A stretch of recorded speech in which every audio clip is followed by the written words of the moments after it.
Imagine the softest sheets you've ever felt. Now imagine them getting even softer over time. I'm here to tell you about Boll & Branch sheets. In a recent customer survey, 96% replied that Boll & Branch sheets get softer with every wash. They're made from the rarest organic cotton and designed to get even softer over time. Try their sheets with a 30-night guarantee plus 15% off your first order with code Odyssey. So head to BOLLandbranch.com today. Exclusions apply. See site for details.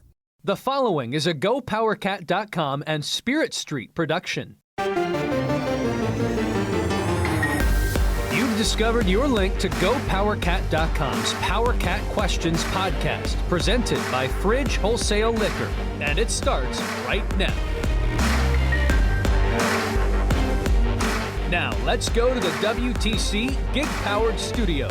Here's your host, GoPowerCat.com publisher, Tim Fitzgerald.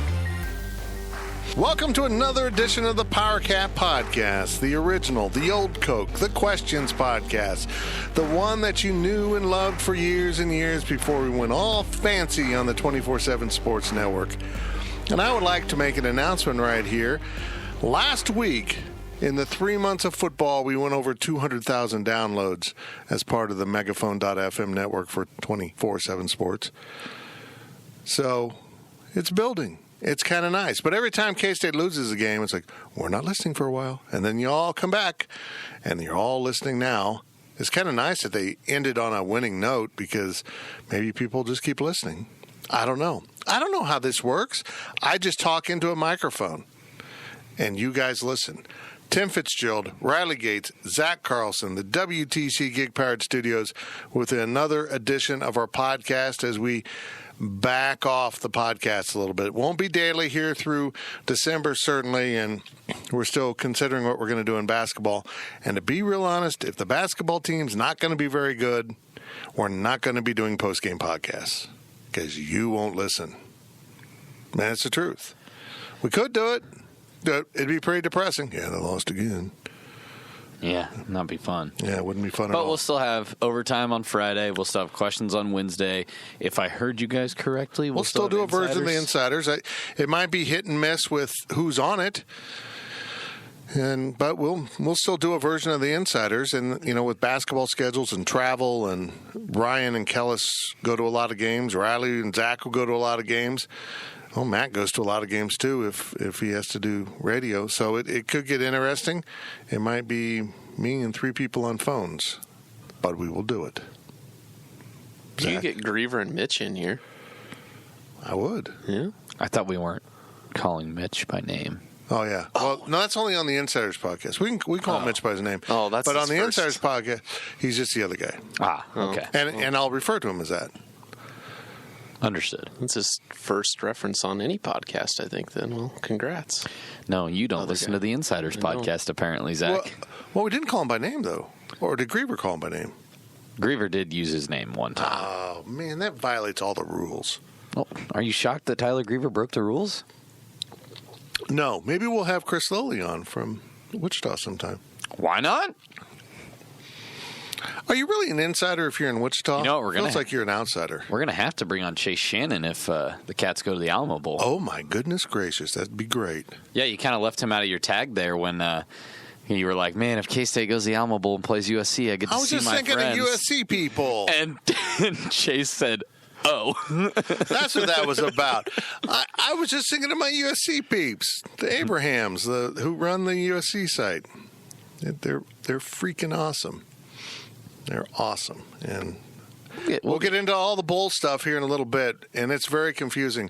Basically, I'm just going to tell you, when you walk up to me on the street, or mostly my house, because I'm not on the street very often, if you would happen to be in my living room and ask me the question that we were going to be asked here in the podcast, I'll give you the same answer. Which means I'll say a bunch of words that mean I have no idea. That's my favorite is, there's some things that we know from sources or whatever, right. Injury news, things like that. Literally, there's not There is not a soul on the planet right now that knows exactly where Kansas State is going. Gene Taylor doesn't know. Chris Kleiman doesn't know. Because the Bulls don't know. We don't know where they're going, man. But we will try to break it down, give you all the scenarios, and make ourselves sound fantastic, I can't speak, and fancy all at the same time. And basically, I mean, we don't know. Tune in Sunday, and we'll know. To quote Bill Snyder, ask me after the game. Exactly. Thanks, Bill. Well, we are sponsored by The Fridge, and I'm staring at a fridge little mug thing, one of those little, what are those called? Tumblers. It is very nice. We have them all over our office, and nobody actually uses them. They're like decoration.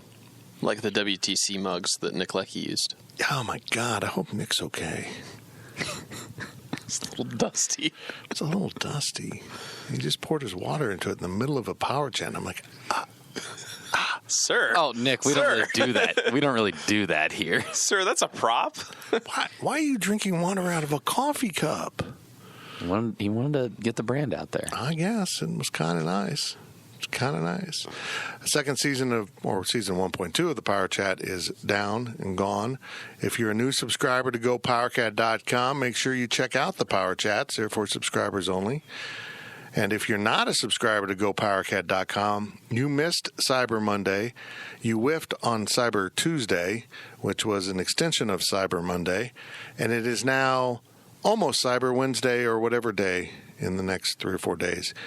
And we believe, we haven't been told officially, that they'll be doing 50% off. Go to GoPowerCat.com, go check out, click the join link, and see what the best prices are. And I'm thinking it's going to be 50% off, if I know them. 50% off a subscription is an amazing price still. Not as good as a 75% off. But don't sit there and say, I missed 75% off, so I'm not going to get 50% off. Well, how does that make sense?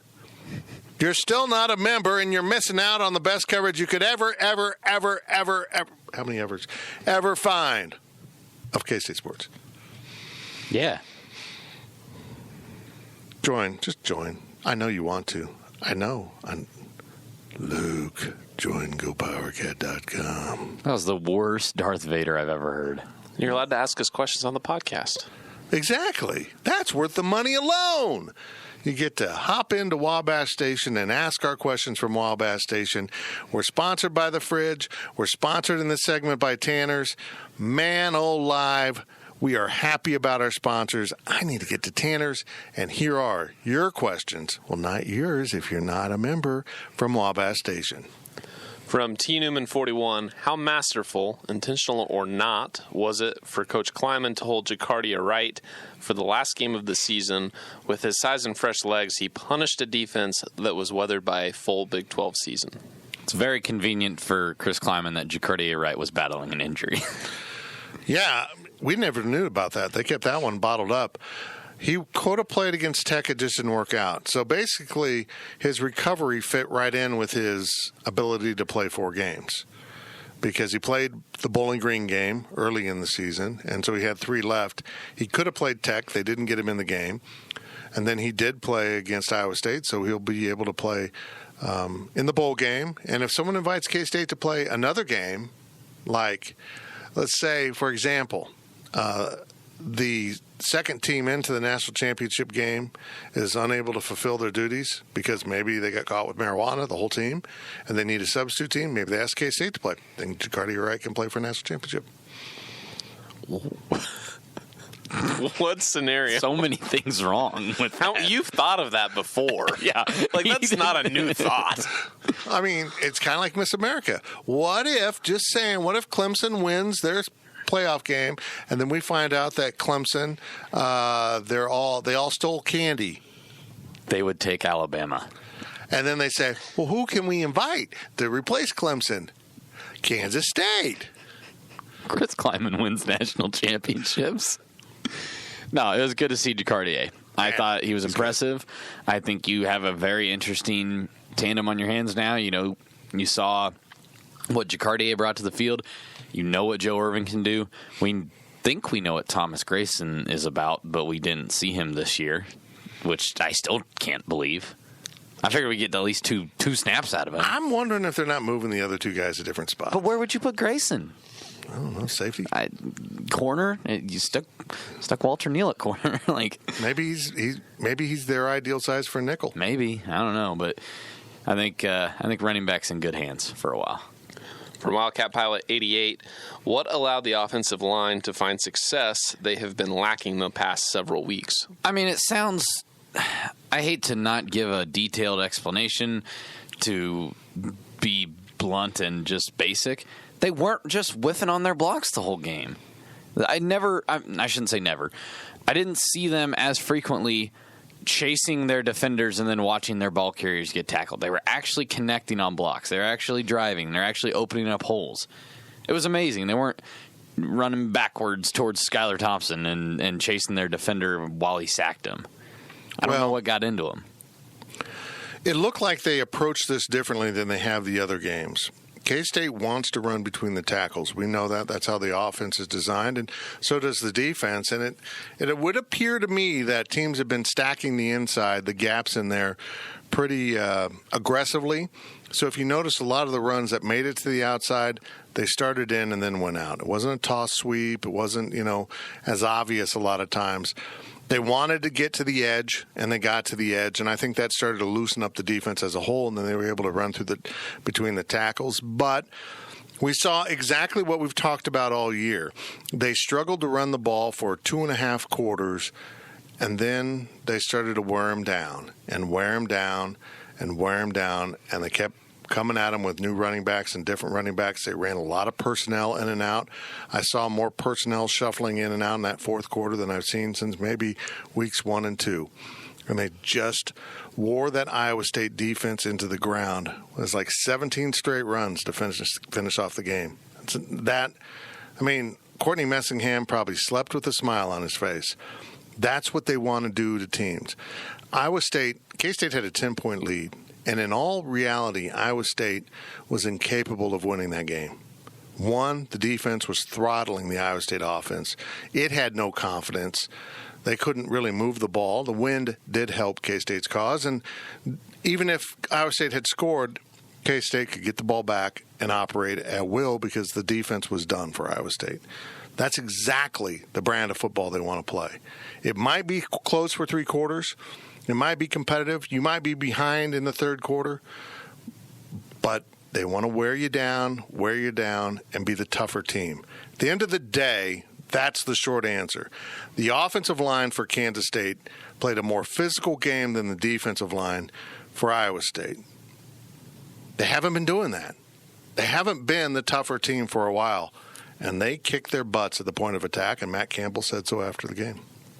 From Itane Bibi, where do you think our running back injury situation was this year? About expected or worse than expected? You're always going to get wear and tear. You're always going to have guys that miss some time. I was shocked by how long it took James Gilbert / is taking James Gilbert to get back to fully healthy. Because this doesn't seem like it was just a wear and tear injury if he's missed so much time. Yeah, and he doesn't seem the same. No, not at all. And it's not like he did any, the weird part about it is it doesn't seem like it's just fatigue wearing on him and kind of getting after him, but there was no one big play that stands out and you're like, oh no, he might have hurt himself there. I know, it's weird. Maybe he didn't practice. And then on the flip side, I understood Jordan Brown missing some time. What shocked me was we knew he was pretty dinged up, and then he comes into this one, and you're like, oh, wow, he hasn't played all year. That's what it looked like. It looked like he was on game 1, and he was fresh and ready to go. It was incredible. He was very good. Think about this. Wrap your mind around this. Kansas State entered the season without any scholarship, or entered the offseason without a scholarship running back. They had Trotter as a walk-on. Morgan Burns had been a walk-on and left the program. Or he was scholarship, and left the program, and then he walked back on with the new hiring. They had 6 legitimate running backs by the end of the year. Now, just try to figure that one out. They had the 2 grad transfers in Gilbert and Brown. They had 2 true freshmen in Irvin and Wright, and then Trotter and Burns really stepped up and played pretty good football. That's incredible. That's the kind of roster development that made the difference this season. They went out and found guys and developed guys, and it really paid off for the team. From Multiple Scoregasms, Newman. Whoa! That's a great name. Should Irvin sit out the bowl game to maintain his freshman status? Yes. Absolutely. Not even a question. I'm going to be pissed if he's out there. No, he won't. He won't be there. And I think Kleiman basically said that. I mean, at this point, he's at 4. They'll be healthy for the game. Why play him? I mean, they should have their whole entourage of guys. And like we said, Jacardia Wright can play, so why do it? From PowerCat Ryan, any chance we see a series in the bowl game without any of the offensive line starters to evaluate what we have next season? Well, you got to get ahead. But also at the same time, you want to let the seniors play their bowl game? Yeah. You want to win the bowl game. Look, if they're playing USC and Notre Dame and they're up 35-0, yeah, maybe, but I don't see that happening. I mean, if they're in a game that's really competitive, I'm not sure how they're going to find playing time for backups. They just can't do that. So I don't know. It'd be great. Really, it's going to be that's going to be such a huge storyline in this offseason. Who is on that offensive line? I think some guys might move into there. They've got recruits. I think we're going to see some really young guys play. It's going to be interesting. From K-Ned, how can K-State possibly have a chance to be good on special teams and tie return records, etc., without a special teams coordinator? And he does a winking smiley face. Like I've said, folks, until Snyder 2.0, he never had a special teams coach. And he didn't even at the start of Snyder 2.0. When Ricky Ronnie left to go with James Franklin to Vanderbilt and eventually to Penn State, where he is now the offensive coordinator, that's when Sean Snyder became a full-time coach as the special teams coach. But this confirms, backs up, whatever you want to say, that for the last 3 years, 4 years, whatever, we weren't dogging on Sean Snyder. We weren't looking to take credit away from him. He was not the reason their kick returns were scoring touchdowns left and right. It was a known fact. And it got twisted to a point where... Well, Bill did it. Yeah. Bill gave him complete credit at the Liberty Bowl for all the returns. And I'm like, man, that's cold-blooded to your coaches who are coaching the returns. I mean, Sean does oversee it. He was the special teams coordinator. I get that. But Sean's expertise, and God, he's brilliant at it, is punting and place kicking and snapping. And he is outstanding. The punters will tell you how incredible he is. I mean, Devin Anctil wore his number, the number 9, on Saturday to honor Sean because the dude is brilliant at coaching punters. But when it comes to blocking and running and returning, that's not his area. Other people handled it. And this was fascinating to me. When Kleiman said they took the principles, the concepts that K-State's been doing on returns that have been so, important, successful, and then combined them what they've done in the past, and out comes this. Brian Anderson coached that kickoff return team. That was his baby, the running backs coach. And that's typically who handles those type of things. Someone might have been... Connor Riley might have coached the blocking schemes. I don't know. But that's how they do it. They kind of divvy it up based on your expertise. And a lot of the punting stuff can just be off-field. They say you can't coach, but you can't be on the field. Devin, you're not doing this or whatever. It worked out great. And if you recall early in the season when they were muffing punts, I was gravely concerned about special teams. Attention to detail, and people go, well, Snyder was good at it, doesn't mean this guy has to be good at it. No, you have to be good at coaching football. I mean, you don't get to say, well, you're not going to be good in this just because that's a tradition. I mean, being good in special teams is a really important ingredient to being successful at Kansas State. It is, and it was proven to be again this season. From McPowerCat, another new member, welcome. Hey!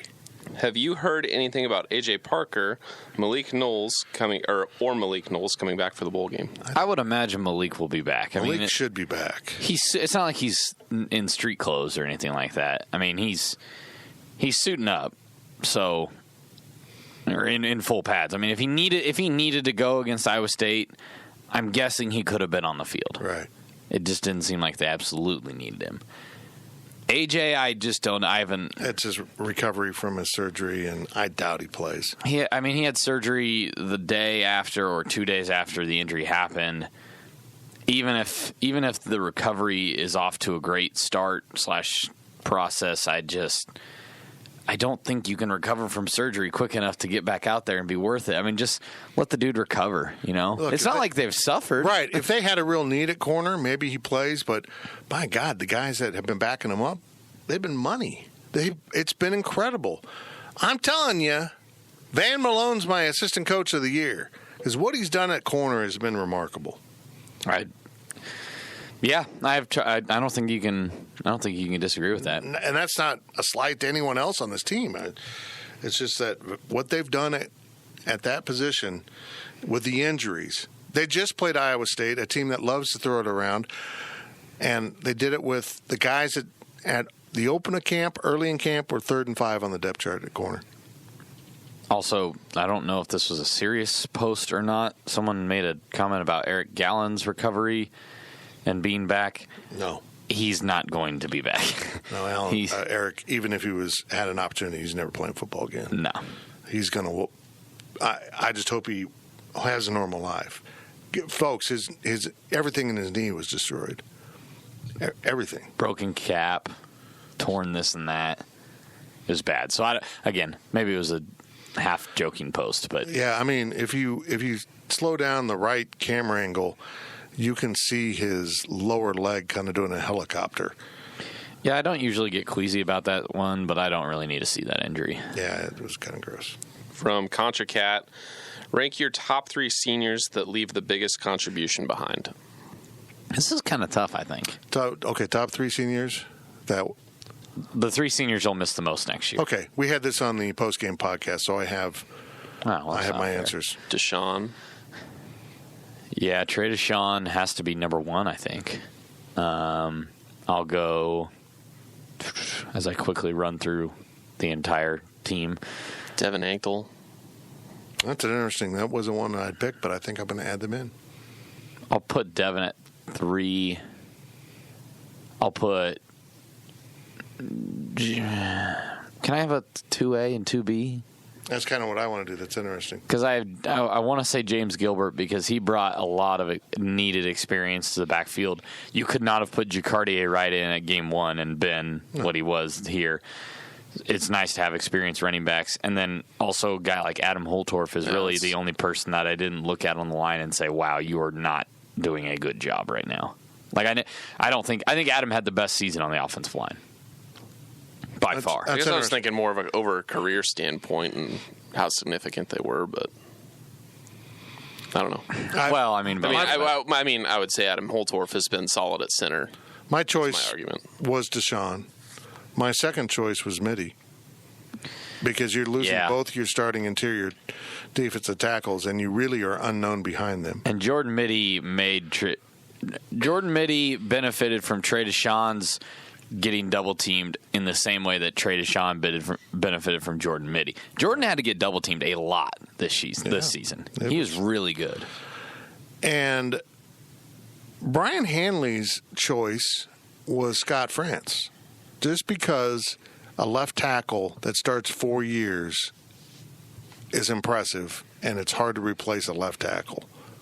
Yeah. And he admitted he wasn't as good this year as he has been, but he said it was just kind of a function of not being the right kind of athlete for the new system, but he's still pretty good. I think that's why it's clouding for me. Yeah. He was so good, and then this year he just didn't have it. Just didn't fit the system, and probably doesn't fit an NFL system. He just isn't athletic and strong enough. He was just very, very sound fundamentally and was able to survive at the college level. Dalton Schoen's going to be under. He's not a top 3, but they're going to miss him. That dude, I've never seen somebody make so many crucial third down catches in a season. Dalton Schoen, the running backs, Goolsby, all these guys, I feel like there's people ready to step in. So I wouldn't put them in the list. I'm thinking there's people ready to step in. I'm just thinking hard to replace. And if there's someone that you think is going to replace them, then they're not hard to replace. From Danny Fab 1, While absolutely elated by the 8-win season, are you remotely frustrated knowing this could have easily been 9 or 10 wins? It's funny. I had that conversation with myself. In all honesty, it's like, man, West Virginia, they should have beat Texas. I'm like, what am I complaining about here? I mean, there's no way 8 wins was tangible at the start of the season, and they got it, at least in my mind. I'm telling you, folks, if you were counting on 8 wins before the start of the season, you were into the silly sauce. I mean, it's incredible what he did. Yeah, so I kind of talked myself out of it to get out of that greedy mode where, boy, you missed opportunities. The other team's trying to win, too. When I was a sophomore in high school, I was in 3rd place at the state golf tournament with 4 holes to play. And I was feeling really good about myself. Yeah, you'd have been better off not knowing that. And I parred the first of the last 4. Then I went to a 90-yard par 3.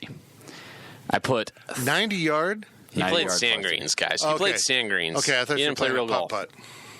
I hit 2 pitching wedges long into the river. I hit 1 pitching wedge short into the first river. I ended up taking a 7, I think, on that hole. Then I bogeyed the next hole. Then I doubled the next one. Or something like that. Maybe the scores are not exactly right. So I went from 3rd to a tie for 8th place. So it was the sand greens equivalent of the 1998 Big 12 championship in which you found out you were going to go play for a national title. So I walked away with the 9th place medal after, ironically, I lost in a tiebreaker to Matt Snyder, the grandson of Bill Snyder. So that was kind of funny connection there. And I told my dad after the round that I was really upset about, falling from 3rd and getting the 9th place medal. But what I didn't remember is that somehow I eagled a hole in the front and I chipped in for a birdie on another one. You forget about the ones that you don't usually get. K-State would not beat Oklahoma again if they played them again. K-State, if they go to Mississippi State again in week 3, they might not win that one. I think they probably do, but I don't know. Well, you do stop and wonder. Mississippi State ended up 6-6 thanks to 7-5. No, they needed the Ping Dog win to get over the hump. I'm pretty sure. I don't think so. Look it up there. 7-5. I thought it was 7-5. Are we wrong? Of course, it's not pulling up on the first Google search. But you do have to stop and wonder. If Mississippi State beats Kansas State, do they have other issues later on, or did that really take the wind out of their sails? Yeah, you're right. 6-6. My bad. 6-6. That missed extra point because the guy peed on the fire hydrant as a dog got them to a bowl game. So what I'm trying to say is that you can sit here and point out the West Virginia loss, how much that sucked, and how you came close to beating Texas. But you need to remember the ones that you got that you weren't supposed to get, and it balances out. Yes, I think they could have been 10-2 very easily, but I don't think you can sit here and be mad about it because 8-4 is a hell of a year. Last question of the first half from KSU number 1. If you personally were the athletic director, what financial commitments would you be willing to extend to the football program based on how well it did this first year stat, how well they did their first year? I can't answer that. I don't know the financial situation of the athletic department. I don't know what resources they have to commit to that and take away from other places. I also don't know what they're making. Like, I don't know Scotty Hazelton's contract right now. Yeah. Full disclosure. I would do whatever I had to do to keep the staff together, but the part we don't know is what can I do? What can Gene Taylor fiscally do within the boundaries of the K-State budget and what else he's allocating? They're doing a lot of building. Not all of that comes from donations, but all that building that you need to invest in your infrastructure. Look what happens to even great football programs like Florida State that don't invest in their infrastructure. You got to keep moving forward. So it's just kind of a balancing act. I'll be interested to see if there's any new contracts after the first year. The yin and the yang here is the fact that as an AD, I'd kind of be a hard ass. I hired you to do a job. You did the job well. Let's get a couple more years under your belt where you can convince me that you're doing better over the long run, not just the short run. Next year's going to have some challenges. An all-new offensive line, missing ingredients here and there. Every year in college football has its tests, and we'll just see if they back it up. I'm not the kind of AD, if I was an AD, to say, hey, good first year. Unless you really did something remarkable. Unless you went out and got into the college football playoffs or maybe even the New Year's Six. If they had gone 10-2, if they had done that, then maybe we're going to sit there and say, okay, we're going to invest a lot in you guys. You're obviously the real deal, but I'm still hesitant. Did you catch lightning in the bottle? And then I'm going to pay you for the next umpteen years, even if you go 1-11 the next 2 years. There's two coaches on the staff right now that if they had a job offer from another place and went to Gene Taylor and said, what can you do to keep me? I would do anything to keep him. First being Chris Kleiman, second being Scotty Hazelton. I agree. Any other coach comes and says, I've got an offer from X and they're going to pay me this. If it's not within what you're willing to pay on your gut instinct, let them walk. I kind of feel bad for Courtney Messingham because nobody's going out to hire an old school offensive coordinator. And yet his system works. If you have the right players, it works. Lowball him. Exactly. He doesn't have the market value that the other guys have. He won't have that leverage, I wouldn't think. Maybe someone at a lesser place wants to hire Mess as head coach. But do you really leave? I think you just stay at Chris Kleiman's side, and he'll make sure you get taken care of as best you can. Because he's a defensive guy, so he needs Mess to just take the offense, much like Coach Snyder needed a defensive coordinator just to handle the defense. Well, I don't know, but you're right. If Hazelton's the guy. Kleiman's not going anywhere. Right. I mean, Hazelton's the guy who might get offers. You know, he's what he did with K-State's talent and injuries. Probably he's getting some attention. Luckily, K-State was a great defense, but they didn't blow the doors off of anybody. Right. They didn't lead the nation in interceptions or, least points allowed. They were a very good defense. They were not stellar, outstanding, oh, man, we need to go hire K-State's defensive coordinator good. And I think there's a few jobs that you couldn't blame him for jumping to, but I don't see them hiring him. Right. Like Texas.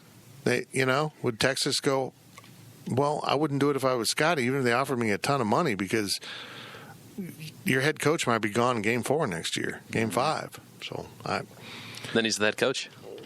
No doubt. An interim effect, and then he gets promoted, and then he's living the buyout life in 4 years. We're back. I'm telling you, if I'm Colorado State, I'm thinking about him as head coach. I just think I don't know if he's head coach material. That's the evaluation. Scotty Hazelton doesn't strike me as a head coach. Just because he looks like he hunts elk doesn't mean he can be the head coach of Colorado State. If he goes out and hires an offensive guy, yeah, man. And in all honesty, that's really the concern, is that someone like Scotty Hazelton does become a head coach. And, hey, Colin Klein, come back to Colorado, be my offensive coordinator. And, hey, why don't you come be my defensive coordinator? And that's when you get your... Bob Stoops? Yeah. You're going to take this step? Yeah, hire who you know and who you're comfortable with, and you offer them opportunities to step up their career. And that's when you can really get ravaged. And then Matt Entz comes from North Dakota State? Getting the band back together. Yeah, who knows?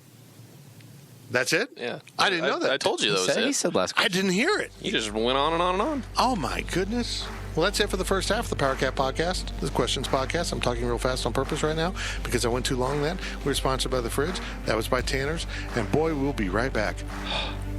Stay locked in. The Power Cat podcast will be right back. Is your January looking dry? Get some lotion. Get a humidifier. And better yet, get Drizzly, the go-to app for drink delivery. With Drizzly, you can compare prices across local stores to get the best price on a huge selection of drinks perfect for dry January. Every single time. Non-alcoholic wines? Have a look. Ready-made mocktails? Grab a straw and order them up. Beer without the alcohol? Yep, take your pick. You can find all of them here, in the app, in that phone that's in your hand. Could it be any simpler? Nope, not a chance. So shop for great deals on all your dry January beverages or other drinks and get them delivered to your door or blanket fort, maybe. Download the Drizzly app or go to drizzly.com. That's DRIZLY.com. Must be 21 plus, not available in all locations. And don't forget to lotion up your elbows. They're looking a little dry. If you're in the market for investment-worthy bags, watches, and fine jewelry, Rebag is the answer. Rebag is a luxury resale marketplace where each piece is carefully vetted and verified by experts to ensure quality and authenticity. If you're in the market, use Rebag to buy and sell finds from the world's top brands, including Hermes, Chanel, and Cartier. Head to Rebag.com to get 10% off your first purchase with code REBAG10. Shop today at Rebag.com. That's REBAG.com and use promo code REBAG10 for 10% off your first purchase. We now send it back to Fitz in the WTC gig-powered studios. Welcome back to the PowerCat Questions podcast. I've turned on the fan. You might hear the humming. It was getting warm in here. Still not as warm as the Insiders was 2 weeks ago. I blame Ryan Black. You're calling him hot? I'm calling him southern and sweaty. And he was warming up the entire room. Tim Fitzgerald relegates Zach Carlson, your podcast trifecta of knowledge. And we are here in the WTC Gig Powered Studios to do this thing we call the PowerCat Podcast. We've been doing it for a long time. We've been doing podcasts since before podcasts were cool. Now everyone's got fancy networks they're on.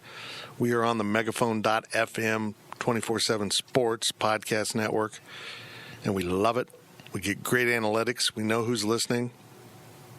Shout out to Scott in Estonia. I know you're out there listening because I see the downloads from Estonia.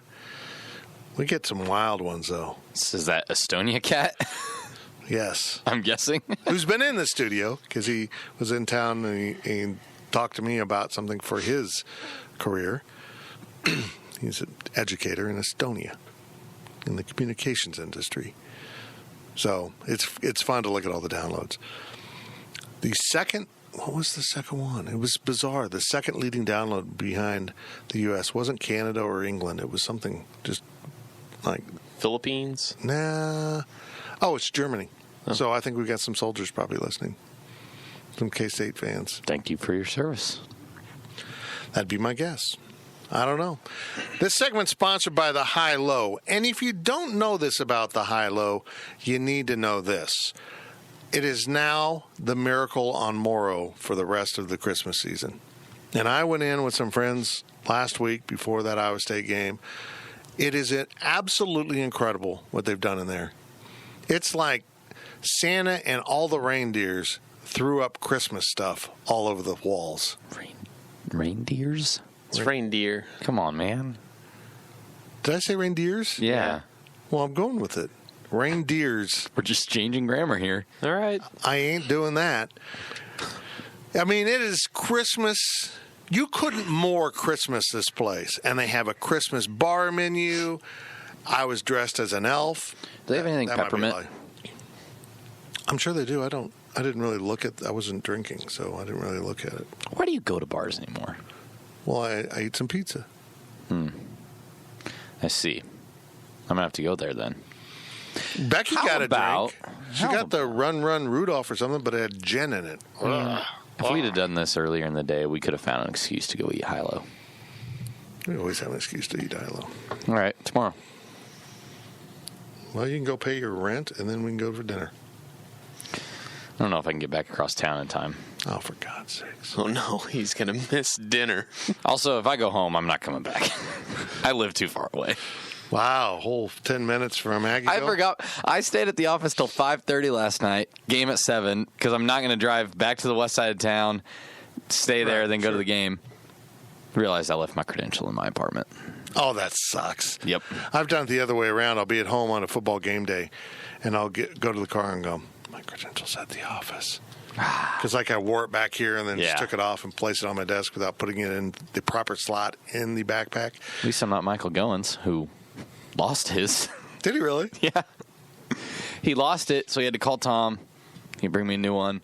Tom says, yeah, meet me at this door, whatever. So he goes in, and they asked him, he said, are you media? And he said, yeah, but I lost my credentials, so Tom Gilbert's bringing me one. They said, well, go ahead and bag check you. So he bags checks him. Just let him go on in. No credential, no ticket. Nice. And Tom was not pleased. Nice. Well, in the big picture, didn't really matter. Let's get some people in here. Yeah. Yeesh. We're also sponsored. They claimed 7,000 people last night. Right. Right. Sponsored by The Fridge. Get to The Fridge. If you need drinks for your holiday party, they probably have some really cool ideas for you. And I mean that seriously. They probably can give you some fantastic ideas for fun holiday drinks. And they'll have all the ingredients.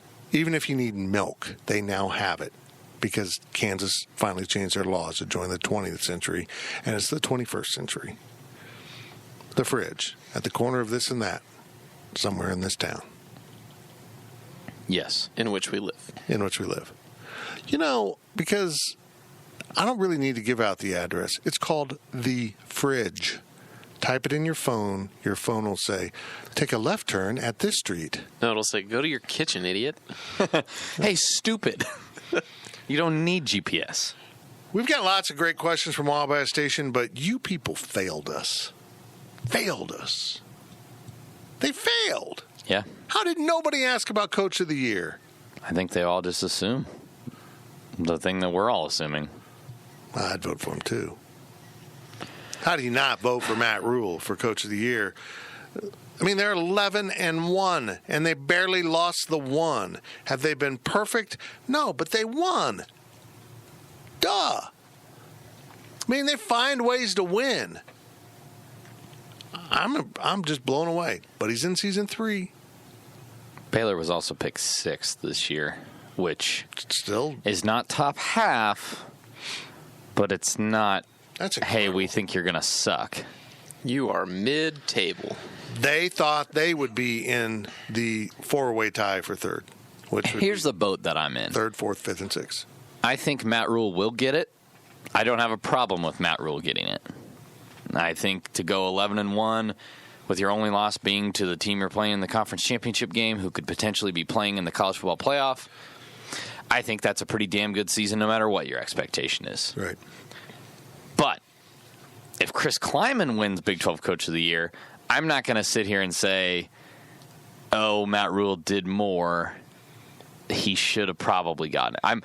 What I'm saying is I'm okay with either of those two getting it because Chris Kleiman won 8 games in his first year at this level with entering a situation with no running backs. Did you say situation? Situation. He did, didn't he? I don't know. I probably had to cough. Okay. He had no scholarship running backs, so he had to go hit the grad transfer. He had one of his wide receivers break a bunch of rules and then transfer to an SEC school. He had another one decide it was okay to hit a woman, so he lost 2 of his top receivers that were supposed to be his go-to options. By the way, it's not. Just to be clear. Yeah, just for clarity, you don't hit women. Not let alone beat them. Didn't think that would need to be relayed, but apparently it should have been relayed to somebody. No, to him. Someone should have relayed that to him. Yeah. Justin Hughes blew out his knee, which honestly I'm very guilty of forgetting a lot because it was so long ago and we just kind of came to terms with the fact that he wouldn't be on the field. They get him back. Can you imagine if he'd have played on this defense? I know. And the linebackers ended up being pretty good. That's why he beat the top team in the conference. That's why I don't list Daquan Patton on players that'll be hard to replace because they already have a guy to replace him. So I will say that Matt Rule won more. Matt Rule accomplished more this year, but Chris Kleiman did a better coaching job, in my opinion. Here's the bottom line: when Chris Kleiman's in year 3, and he has Kansas State at 11-1 and playing for the Big 12 championship and on the cusp of the college football playoff with a win, I would be furious if he wasn't voted Coach of the Year. Yes. So that's how I say Rule over Kleiman, and Kleiman did a great job. But that's the way it is. If Kleiman has to lose it to somebody, at least it's Matt Rule and not like to somebody that we hate. I don't know. Like Texas goes 9-3 this year and Tom Herman gets it. Exactly. Sometimes, and Riley and Zach understand this very well, you're just not the sexiest dude in the room. Sometimes you're just second best, and you gotta go along with that. Oh. I missed. I tried to throw my trash away. And that's all for the Power Cap. Okay, here's your questions from Wabash Station. And here's Zach. From King Jim 77, does this season help to stop the flow of top in-state recruits leaving for Nebraska, Iowa State, Minnesota, etc.? I think it'll take a little bit, but yeah. It might help, but it's also not like a lot of those programs Minnesota's doing what Minnesota did. Iowa State Decent. could win an 8-game season here. I mean, Nebraska's going to be good someday. not everybody's a train wreck that you're So they say. recruiting against. No, and you just never know. I mean, kids are growing up, and they're growing up during Snyder 2.0. Not like it was lean years by far, but maybe just grow up seeing other things than what we would think of. At the end of the day, it helps you because I don't know this for certainty, but I guarantee you there was probably some recruits out there that they went to recruit last year, and people said, "Well, I just don't. You haven't coached at this level. Like, how do I know you can? How do I know that he can do this? Things like that." Now he can prove it. Now he has the proof, so it'll help you. But it's not like every time you go up against Iowa State, Minnesota, Nebraska, you're going to win just because you had a good year. Sometimes success can be your own worst enemy. And this is what I mean. When Bill Snyder started recruiting junior college players, it was unseemly. It was awful. Those guys are there for a reason. They're flawed. You can't do that. They'll never fit in. You'll never win with them. That was the line. You can never win by consistently recruiting JUCO players. And then he did. And everyone said, okay, let's go take a kid here and there. And now the SEC loads up on them, and the Big Ten grabs them, and basically every program will take a JUCO player if it's the right guy. And so that whole recruiting base got watered down. You just can't wander into the JUCO ranks and find Michael Bishop, Jeff Kelly, Darnell McDonald, Brian Hanley. That class was absolutely incredible. You just can't do it anymore. And he also proved you can win with a bunch of Kansas kids. So now kids that maybe K-State would have gotten out of default. Other schools are coming into Kansas in greater numbers than they ever have been. If you're Minnesota, you look at Kansas as a state where you can go in and get kids that aren't afraid of the cold. They're not. And so you go get them, not understanding that Minnesota is actually at the North Pole. I don't know if you knew that. Minnesota is at the North Watching that game on Saturday, I would probably choose to believe that Minnesota is actually located in the North Pole. Yeah. But, so it started with Oklahoma State, and then Oklahoma crept in, and then you always saw if the player was really special, a Clemson or Florida State or Miami would wander in. But now everyone kind of dabbles in Kansas. Iowa State's in here a lot. Nebraska comes down. Iowa's been in. Minnesota's just really done a good job with it. Missouri will cross the state line, even though they're Southerners. So it's just, you prove that you can do it with these ingredients. People want those ingredients. What the hell ever happened to Xavier Kelly? That kid that went to Clemson. He's still at Clemson. I looked this up Still last there. week. Yeah. He's a junior. What? He redshirted. Yep. Yeah. Damn. He has 4 tackles this year. He's a talented artist. I did not know that. Yeah. If you look at his player bio on Clemson's website, it has a bunch of his artwork. He's done exactly what we all anticipated he would do at Clemson. Not play a whole lot, but they're winning, so why transfer? Yeah, I mean, that's the thing. It depends on what the kid wants. If the kid wants to play a lot of college football, he probably should have gone elsewhere. Now, he didn't go to Clemson thinking, I'm going to be a backup. He was thinking he was going to start, but we knew. The thing about it is Arthur Brown's a perfect example. You go to a school like that, and you're from Kansas, and there's a like player from Florida, South Carolina, the region, they're probably going to play. Those things are important down there. I just think it's a mistake to up and leave, but he didn't want to play at K-State. It is what it is. If he comes and says, hey, I want to grad transfer back to Manhattan, I don't think anyone's going to turn him down. No, sir. From TN Cat, assuming Oklahoma beats Baylor, how do you see who goes to what bowl in the Big 12? Here we go. Oh, this is it? Is it? I got to be ready? Insert dramatic If music. Oklahoma beats Baylor, Correct. that was the setup here. I don't like that setup because I think Baylor's going to win. Okay, well, we're rolling with this setup. Oh, boy. Oklahoma is the favorite. We will roll with the favorite covering. Like how I threw that caveat in there. Yeah. Well, the question, no matter who wins, is how many of them get into. It doesn't really matter who wins or who loses. How many, do both of them get into the New Year's Day 6, or does only one get in? That's really the question that sets everything in motion. Because Utah's still there. OU's not guaranteed a playoff spot if they win. No, Utah's still there. Neither team is. If Utah wins impressively over Oregon, they're ahead of them in the poll. They might just stay up there and move up. But Fitz is right. The New Year's Six is what dictates it. Right. Because the loser of that game, if they fall out of the New Year's Six, is going to the Alamo Bowl. Right. And that's going to throw a wrench in everything. Right. Either the loser is available for the Alamo or it's not. And then if it's not, then it gets interesting for Kansas State. So really, there's two different scenarios there, and let's just do this scenario. Two teams get in. Okay.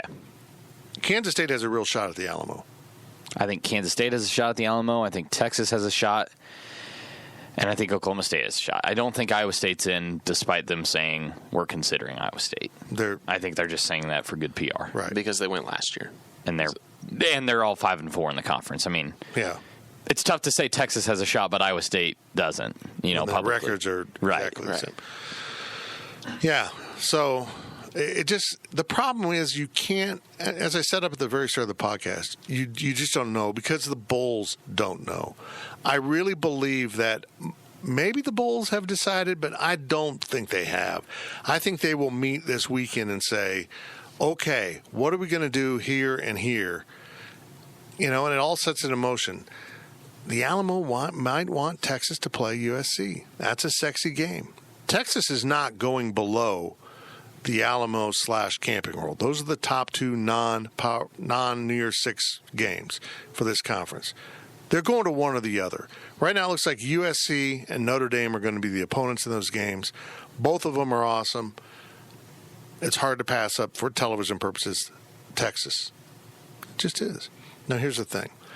I've been talking about this for a while. In the old days before bowls got ridiculous, attendance really mattered. Ticket sales and the economic impact really mattered. But now it doesn't matter as much. They kind of leverage all of those things out of local boosters. Oh, you want to be a business alliance with us? Okay, you got to buy 500 tickets. So they get the money that way. And a lot of the bowls, if you talk about Phoenix or Orlando or even Houston, they're not that worried about economic impact.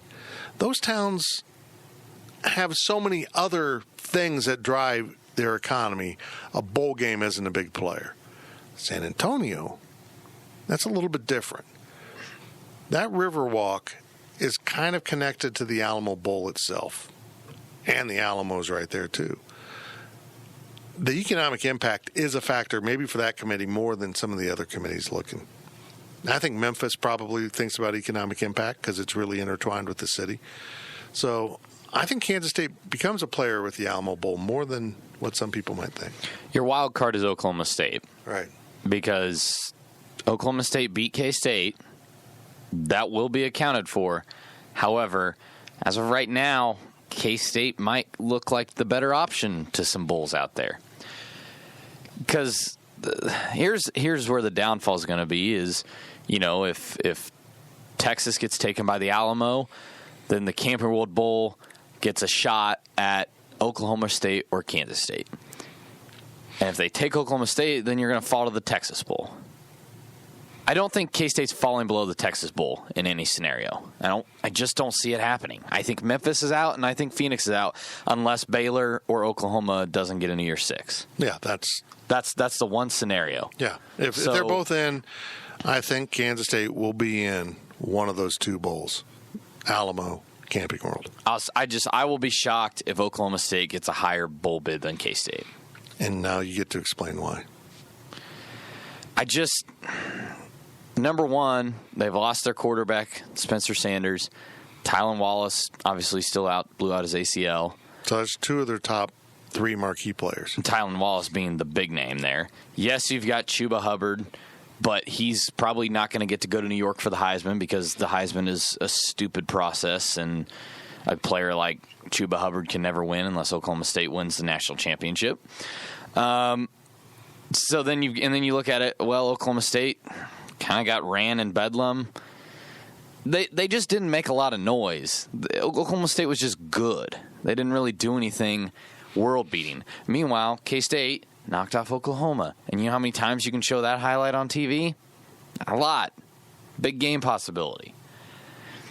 Maybe it's my view of it getting in the way. I'm not giving Oklahoma State enough credit, but I don't see a scenario where Oklahoma State gets picked before K-State. I think Oklahoma State's going to Memphis, and I think Iowa State's going to Phoenix. Or Oklahoma State's going to the Texas Bowl if... Oh, yes. Yeah, or that. Yeah. Yeah, I mean, because there won't be a Big 12 team for the Cheez-It Bowl in Phoenix if two get into the playoff. The bottom team will go to the Liberty. You know what's funny? Even if TCU would have gotten bowl eligible, the Big 12 still might not have been represented in the Cheez-It Bowl because TCU went last year. They might have skipped them. Might have skipped them. I don't know. That's interesting. I don't know. Now I'm talking about other hypotheticals that people don't care about. Yeah. So really, watch the selections for the New Year's Six, and if you're unclear what that is, there's 6 bowls that are connected to the playoff. 2 of them are semifinals every year, and the other 4 get top teams. So there's 6 games. There's 12 slots. So basically the top 12 most desirable teams go there, and I think both Big 12 teams will fall into that. And the Cotton Bowl is one possibility. If you're the Cotton Bowl, getting Baylor is pretty sweet. Would not suck. So it's going to be interesting, and if that happens, all hell might break loose. And I wheezed. That was weird. And K-State might end up in the Alamo Bowl. It'd be kind of fun. New bowl. I just want it to be the Alamo or the Camping World. Yeah, I want one of those two. I'm just upset the Big 12 didn't shuffle their bowls. I'm going to say it every podcast. Why not? Everyone else did it, and you just stand pat, and it just makes me mad. I want the Music City Bowl. I want the Outback Bowl. Las Vegas Bowl. Music City Bowl, Outback Bowl. I don't know. I really don't care. I just want new ones. If you're going to be have a bottom bowl like the Cheez-It Bowl, I'd rather go to New Orleans than Phoenix. Yes. What's that bad bowl they have that Sugar also runs? The Arnell Carriers New Orleans Bowl. Is that what it is? Is that still a thing? I think it's still a thing. I don't know if it's Arnell Carriers. I can't ever keep track. They change bowl names every year. RIP Belk Bowl. What is Belk Bowl now? Well, it's still Belk Bowl this year. It's going away next year. Just going to change it. Change names. Yes. Yeah. The bowl game exists. Right. Yeah. Yeah. The Charlotte Bowl game will exist. It will not be called the Belk Bowl. It's just disappointing. From Infected Testicle, out of the likely teams that K-State could play in a bowl game, which team would you be most excited to play? From an entertainment standpoint, Notre Dame would be really cool just because it's Notre Dame. But I don't know if K-State beats Notre Dame. I think K-State could beat USC in a bowl game. Can you imagine a recruiting pitch for Chris Kleiman if he wins 9 games in his first season and beats USC in a bowl game? Or Notre Dame. Well, yeah, but I just said I don't know if they can beat I don't think you're right. I think maybe they can. I don't know. I don't know. I think USC's speed is more of an issue than Notre Dame. Fair. I can't claim to be an expert on either one. USC. I think Notre Dame is the juicier target just because USC's kind of been down. Personally, I want USC because personal stuff. I mean, I've just got a lot of friends that are connected to USC. So I don't want Texas A&M. I've seen like 3 bowl projections. The Texas Bowl. How can anybody look at the Texas Bowl versus Texas A&M and make it happen? That happened 3 years ago. Yeah, and it just if you're A&M, how is that a thing? You're going to drive about 30 minutes over here and play a bowl game. Or 60 minutes, whatever it is. I'm pretty sure K-State fans outnumbered A&M fans at that one, too. Yeah, because it sucks. The only thing I want is just somebody new, and I want a Power 5 conference. I don't want them to play Air Force or something like that. You know, those are some projections out there. I don't want to play, well, I guess Kentucky wouldn't be. Tennessee. Yeah, Tennessee would be cool. I wouldn't hate it. But they're probably going to go to the Outback Bowl. Are they? Yeah, looking at the math as far as SEC goes. There's going to be a lot of filler teams this year. There's not very good SEC mid-level teams. It goes, you have New Year's 6, and then you have 7 and 5. Yeah, there's a lot of conferences that aren't filling their bowl spots. You know, the Cheez-It Bowl might have 2 non-Power 5 teams this year. They really might. They deserve it. They deserve it. I'm telling you, that should not be a Power 5 game. That should be the Mountain West Super Bowl against Conference USA or someone. I just I just feel like we might be in for something total.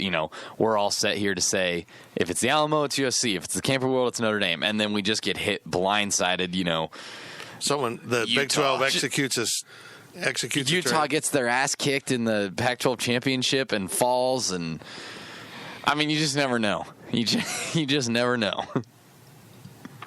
It's going to be fun. By the way, that all happens Sunday. The selections for the big games are in the morning, and then everything else just kind of falls in place because every conference has a pecking order, and they all have to peck. So stay tuned to GoPowerCat.com. Good push right there. I liked it.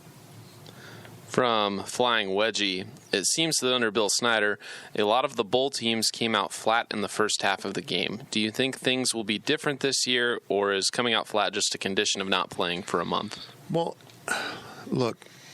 Finally, now that he's retired, people will talk about it. And if you listen to the Tannehill and Spiller podcast, they had Mario Smith on this week, and he talked about it. They all talked about it. Coach would work them into the ground. We all knew it, but nobody would say it. He looked at it as an extension of the next season, and while he wanted to win the bowl, the real purpose of those 15 practices was to get the team better, and he worked them into the dirt. So if it looked like they didn't have fresh legs, it was because they didn't have fresh legs. They just didn't. They had been worked extremely hard. And we don't know how Chris Klieman's going to approach it, but I'm going to guess it's not that way. I'm just going to guess that he's going to try to have his team ready for the bowl game and accomplish some things. He's going to try to find a median in there. And it's hard to criticize anything Coach did because then typically they were good the next season too. So maybe that played a big role in it. But it is right. If you're a freshman or a guy who redshirted or just someone who might have played but is aspiring to get up into a starting position that's going to be open, these are great practices to prove yourself and to get better. 15 more practices. That's a whole nother spring football. Think about it. Think of the advantage of going to the bowl versus not going to the bowl. You get a second spring football. That's why I've said for a long time, if you don't go to a bowl, you should get 5 extra practices in the spring. This should just be a trade-off. You can have 5 more here. You don't get the full 15, but here's 5 you can connect to your spring. I would do that if I was the NCAA. I don't know. Nobody wants me in charge of anything, though. But, no, they were never fresh. They were worn out mentally and physically, and sometimes they'd play well, but most of the time they were pretty dead in the water. From ContraCat, in an alternate timeline where Bill Snyder stays, how many wins do we have this year? Man, not 8. No, not 8. I've had someone tell me it'd been 9 or 10. I'm like, come on, man. There's nothing to indicate that would happen. Look, they won 5 last year, and they were going to lose more players than what were lost. You look at a lot of the guys that impacted this team this year, and they probably weren't going to be around. This isn't one of those, well, if Frank Martin had stayed, everyone was transferring. I can tell you what, there were some players transferring, and Skyler said it. He probably wasn't going to stick around. And Alex made his decision before the coach. It was done. Who would be quarterback? John Holcomb? Would they have taken a grad transfer? For all you John Holcomb fans, you don't want to see what would happen if he was playing every game. K-State quarterback Kelly Bryant. You just don't know. But I know this. He probably wouldn't have got the grad transfers at running back. People weren't lining up to go play for coach anymore. It's the reality. It's just kind of the evolution of the game. It's hard to, because it sounds like you're being critical of him, but we're just trying to communicate what we perceived as the reality that was going to be happening the next year. They were going to lose talent. They were going to have attrition on the roster, and a roster that was already depleted, and Chris Klieman had to plug in a lot of spots with freshmen or the grad transfers. Still was miraculous what he did. Maybe they win 5. Yeah, look, you cannot ignore the fact that they had a receiver in Isaiah Zuber, that led the team. They had a second-round draft pick in Dalton Reisner. They had Alex Barnes. They had all of this talent. They won 5 games. They lose all that talent. Then they win 8 games. And let's be clear, Zuber wouldn't be here no matter who was coaching. Yeah. His situation was he wasn't going to be playing. You're losing all of that.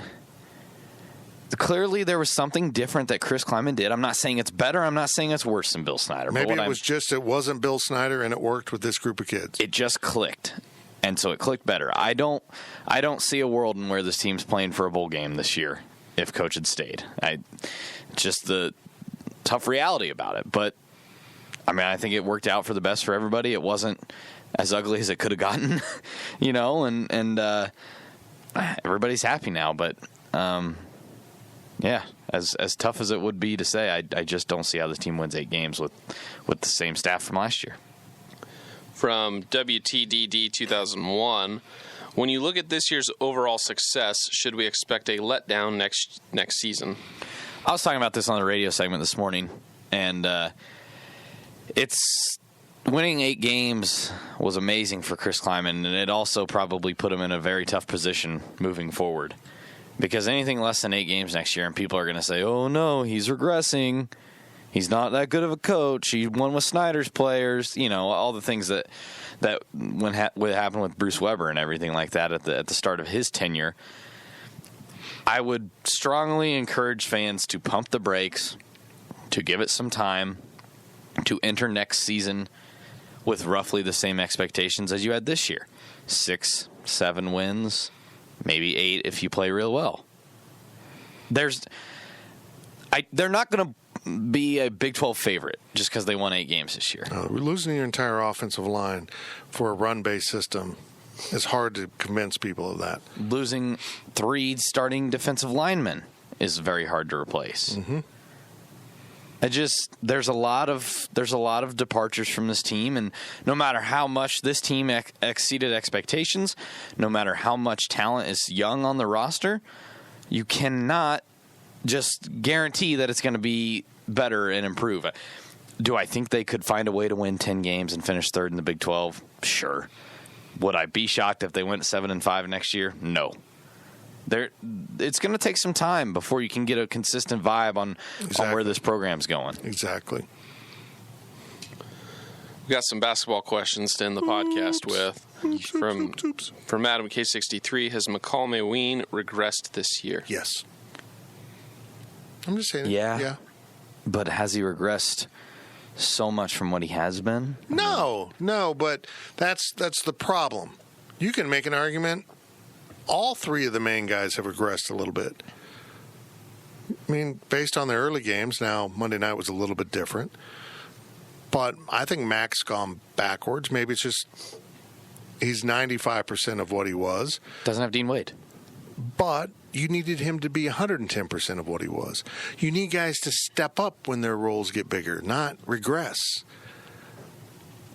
That's the problem. It's not young. It's not new pieces. It's the pieces that are known haven't elevated their game into bigger, more reliable roles, at least as of now. And Mac's not a guy that can be expected. We all said Barry Brown and Kamau are gone. Guys like Cartier going to have to step up. Xavier going to have to step up. Nobody looked at Mac and said, he's got to be Dean Wade. Why? Because we knew he wasn't going to be Dean Wade.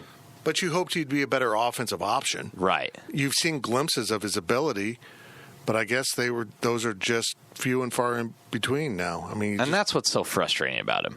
He'd go out there and drop 29 or whatever he did against KU in the Big 12 tournament, 6 rebounds, look like an animal. And then the next day he looks like he's never seen a basketball in his life. The best true post that they've recruited at Kansas State in 7-8 years was the first. DJ Johnson. That was a leftover that nobody was recruiting really late in the second signing period. And they got him, developed him, and he was really good. Every other post, Mac has been serviceable, is just not very good. It's frustrating. From Dean Wade aside. He's not a post. Right. Everybody always throws that out there. If he had to play 5, he would have gotten exposed because when they had to slide him down there, he just couldn't defend the post like you need him to. From Wizard6294, do you think Mike McGurl is still underperforming? No, I think he's overperforming all of a sudden. Now, I mean, the last 2 games he's been strong. Yeah. And I mean that. But I want to say this. He's been what you want coming off the bench. That's the energy, the shooting. I don't think he can consistently shoot the three the way he has. I just don't. Maybe I'm wrong. Maybe he did fix his shot. Maybe we're going to see him hit at a 40% clip. But I would love him off the bench and someone else starting the point so Cardi doesn't have all that responsibility from the start of the game. Relax, get into the game. We got criticized for being too critical of Mike a couple podcasts ago, one podcast ago, whatever. Like it or not, this is Mike, okay? 0 points against Pine Bluff, 6 points against Pitt. Then he goes off against Bradley in Florida A&M.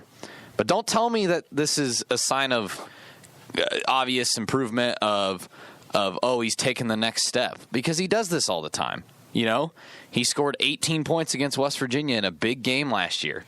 Then he just disappeared, and he didn't have a good game until Texas Tech again. He's a streak shooter. He's a good player when he's on, and when he's off, you can't get him off the floor fast enough. And I, again, like you said, I like him off the bench. He's perfect off the bench. But he's not a starting player. He's a bulldog. He'll come after you. He defends you, and he might get beat, but he fights. You want him on your roster. He's just not the kind of player that should be starting at a Big 12 school. He should be a piece on your roster, an important piece. But I don't think he's a starter at this level. If you're starting Mike McGurl and maybe Levi Stockard, you're not a very good team. You're just not. And I think Coach put Levi in there for one exhibition game and said, oh, this isn't going to work. That's not working at all. Let's go to a freshman. Play those freshmen.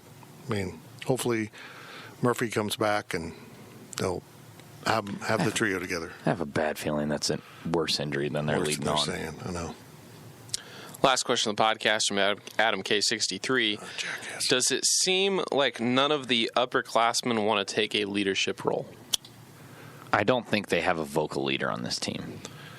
I don't think that's worded right, that they don't want to. I just don't think they're the right people to do it. Yeah.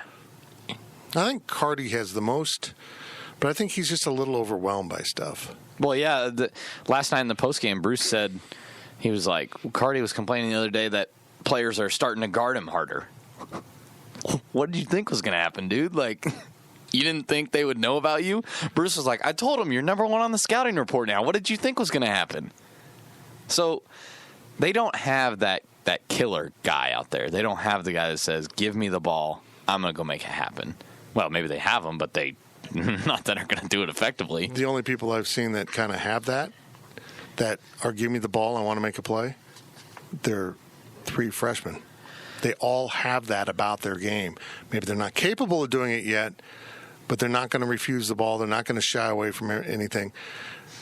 I've been saying I didn't think K-State would be very good this year, that they at best would be a bubble team. But I'm as bullish on the future of K-State basketball as I've been in a long time, because those 3 freshmen are really good and the next 4 are very promising. Got to see them. Mm-hmm. So I'm very happy about the future. I'm just warning you, this year's going to suck. They might get better, but they're still not going to be as good as some of you thought they'd be. This leads me into my plea to Bruce Weber. I know you're listening, Coach. Scrap your starting lineup.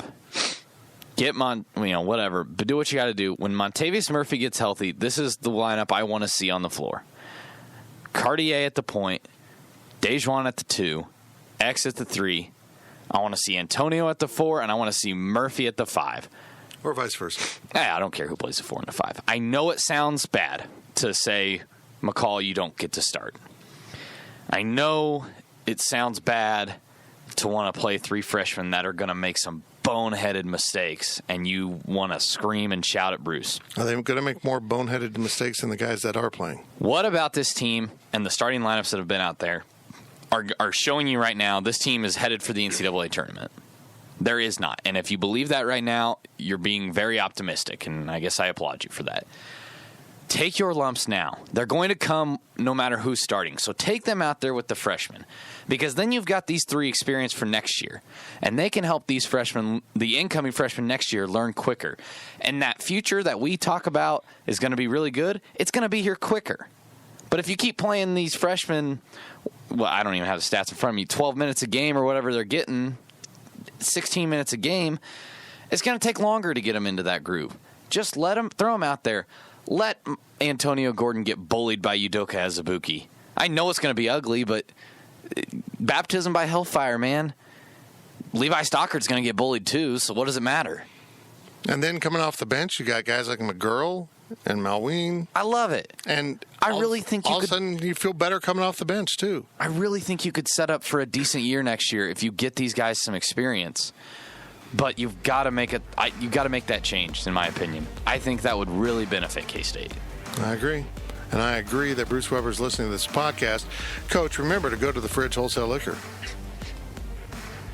When you're grabbing something after the team's lost a game, stop by the Fridge. Taco Bell might still be open. Coach Snyder would be really proud of you, too. That's it for this week's Questions podcast. We will have an overtime in your near future.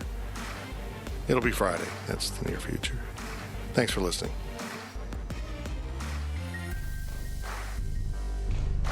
You've been listening to the PowerCat Questions podcast, presented by Fridge Wholesale Liquor.